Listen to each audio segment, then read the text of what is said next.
Amigas, amigos, así comienza esta Lengua es Mía, el programa del doctor José Venegas, y mire cómo lo recibimos, Venegas, con un popurrí de declaraciones desde Ecuador, con el señor Correa, Vudú, y bueno, después Maduro desde Venezuela. ¿Qué me cuenta? Ahí tiene, ¿no? Comienza el programa. ¿Cómo le va, don Matabó? Buenos días. Sí, una verdadera ensalada de cosas bolivarianas en el fin de semana, ¿no? Primero lo de Correa, una victoria que se veía venir, ¿no? Por más que hubiera por ahí circulando informaciones que dijeran lo contrario. Estos sistemas son Ecuador, Venezuela, Argentina, Bolivia, son verdaderas canchas inclinadas, ¿no? O sea, hay una situación política durante todo el proceso que empieza hoy hasta las próximas elecciones, por la cual el Estado es puesto al servicio de una facción, el Estado entero, en sus recursos, ¿no? En su capacidad de imponer reglas de juego, en una agresión interna permanente hacia todos los sectores que no apoyen la versión oficial. Esa es una cancha inclinada, donde no hay un juego parejo. Entonces, lo paradójico es que la gente que se encuentra fuera de ese proceso se encuentra entre la alternativa de no participar y dejarle toda la cancha al jugador tramposo, o participar y someterse a los rigores de esta cancha inclinada, ¿no? No son burlas verdaderamente a la democracia. Después uno los escucha con este discurso que parecen Scioli, ¿no? Uno lo escucha a Correa, o al señor Maduro, o al señor Vudú, en determinadas situaciones, amor, paz, todos los venezolanos, y cuando pasan, digamos, o se alimentan directamente de la combustión de determinados elementos internos, la guerra interna, ¿no? La búsqueda de enemigos internos creados. Cuando uno hace el repaso del kirchnerismo desde que empezó el 25 de mayo del año 2003, cuando el señor Kirchner llegó a la presidencia de la nación, el país, que había venido del desastre del 2001 y aquel verano del 2002, estaba en paz. O sea, no había guerra con nadie. Los Kirchner no estaban peleados con absolutamente nadie. Y todo este clima que nosotros vemos actualmente, en el cual inclusive está este sujeto Vudú que tendría que estar preso, pero resulta que es vicepresidente y nos da lecciones y le da lecciones al mundo, y ha sido sostenido en su cargo a través de la agresión a los medios de prensa, a los jueces, ¿no? A los abogados, las escuchas, los carpetazos, a los que estamos sometidos todos acá en Ecuador, en Venezuela, ¿no? Las amenazas, la extorsión, ¿no? Todo eso, y ese clima que todos notamos, donde hay divisiones hasta dentro de las familias, fue creado artificialmente por un gobierno que ha hecho de la enemistad una forma de obtener combustible para seguir adelante. Y todos estos sistemas son iguales, ¿no? Entonces, para mí la victoria de Correa es, bueno, la derrota en una guerra de aquellos que tienen que padecer al Estado ecuatoriano. Me parece lamentable su victoria, y no creo que convalide ninguno de sus crímenes, ¿no? Los crímenes consisten en utilizar al Estado para agredir a sectores internos y debilitarlos. Y después, cuando ese crimen da resultado mediante la derrota, entonces se festeja como si eso fuera una convalidación o una forma de legitimación. Yo de esta trampa quiero salir. Me importa 3 pitos la victoria. Creo que es un gobernante ilegítimo, ilegal y agresor, y que no existe paz en su país. Por lo tanto, no hay nada que festejar. La democracia es fundamentalmente paz, ¿no? Nosotros votamos y elegimos un gobierno porque el gobierno que va a resultar no va a ser enemigo de nadie. Si el gobierno que resulta es enemigo de una mayoría o de una minoría o de una persona, eso no es un gobierno legítimo, por lo menos para esa minoría, esa mayoría o esa persona, ¿no? Así que quiero salir de toda la estupidez políticamente correcta de hablar del resultado democrático de Ecuador, porque eso no es un resultado democrático, eso es el resultado de una cancha inclinada, de una enorme trampa, y de mucha gente que sufre dentro de Ecuador por estar en contra de ese sistema, ¿no? Lo mismo puede decirse del caso de Venezuela, las declaraciones de este señor Maduro, también hablando de toda Venezuela. ¿Cómo toda Venezuela? Señor Maduro, si usted nos estuvo hablando de los sectores de la derecha, de los inmundos, cosas horribles, de la gente que está loca, toda Venezuela, no, usted nos estuvo hablando de cosas horribles que pasan dentro de su país y que ustedes están combatiendo mediante el Estado, mediante el engaño y mediante la persecución, ¿no?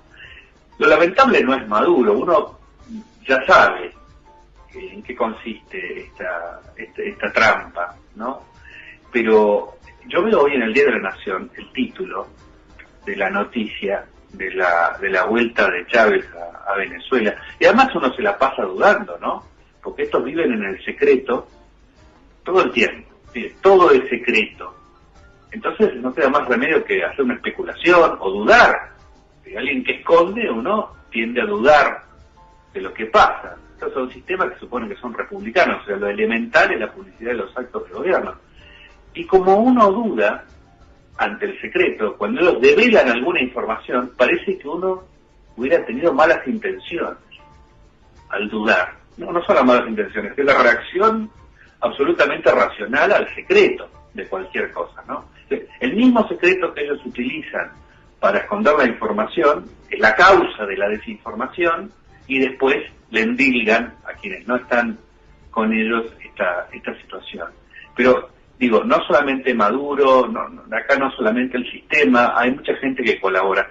Hoy el Diario de la Nación, el título de la carta que escribió Fidel Castro por la salida de Hugo Chávez, que dudo mucho que la haya podido leer el señor Hugo Chávez, la emotiva carta con la que Fidel despidió a Chávez. Este es un título como para Granma, ¿no? Yo digo, estamos en una profunda decadencia que llega a todos lados, ¿no? Y después dice, el líder cubano, este es el lenguaje de página 12, no es líder el señor Fidel Castro, es un dictador. A ver, en Cuba toda la gente le tiene miedo al señor Fidel Castro, no lo nombra. Ayer mismo vi uno de los tantos documentales, porque ahora que estamos en la era de Internet, hay mucha más información disponible de lo que pasa dentro de Cuba de la que había antes. Antes había que ir a Cuba, ahora está en YouTube. Y uno ve cómo las personas ni siquiera lo nombran. Y hasta se ve cuando alguien les hace una pregunta, cómo los cubanos dudan antes de responder. Tienen pánico, no es un líder, es su tirano, el señor Fidel Castro, ¿no? ¿Cómo puede ser que desde afuera estemos prestándonos a semejante cosa? Y hay que ver el contenido de la carta. El contenido de la carta donde habla de la maravilla de que estuvieron llorando por él las Fuerzas Armadas Bolivarianas rearmadas y reequipadas. O sea, es una especie de amenaza a la fuerza que dentro de Venezuela mantiene el gobierno en el poder, ¿no? Y hacer sarta de cosas, ¿no? Hablando de los fascistas, que son los que no están con ellos, ellos han superado el fascismo en Cuba, pero por 20, ¿no?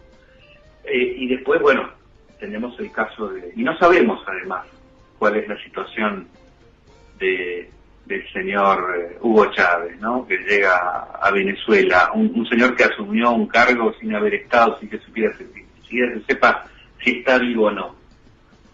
Y finalmente Vudú y sus enseñanzas sobre política exterior, hijo del presidente que nunca había hecho nadie tanto por el tema Malvinas ni había logrado tanto, ¿no? ¿Qué lograron además del plebiscito? Dice él de Colonos, ¿no? A esta altura un poco ya medio invendible la cuestión de los colonos, pero mucho más allá de eso, ¿no? ¿Qué es lo que logró la Argentina además de esta votación que le va a servir al gobierno británico sin ninguna duda de legitimación? A mí me gustaría saber, o qué ha logrado, por ejemplo, con este acuerdo con Irán, que es una vergüenza en el mundo, nos ha puesto en un muy mal lugar otra vez la señora Kirchner, defendida ahora por su canciller, ¿no?